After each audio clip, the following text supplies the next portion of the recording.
প্রত্যেক পুরুষ মানুষ ভাবেন আমার বউ এটা করতে পারে না, আমার বউ পরকীয়া লিপ্ত হতে পারে না।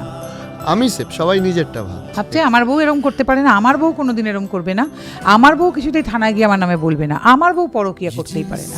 যেমন বহু সব বাবা মাই ভাবেন না আমার ছেলে মেয়ে এরকম করতে পারে না, অন্যের ছেলে মেয়ে এরকম করতে পারে, আমার ছেলে মেয়েটা কিছুতেই করবে না। যার ফলে কি পুরুষে পুরুষে এই একতাটা না ভীষণ জরুরি।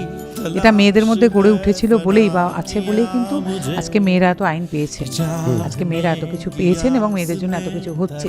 পুরুষ মানুষ এটা আজও পারেন না, আজও দানা বাঁধতে পারেননি, কিন্তু দানা বাঁধাটা খুবই জরুরি।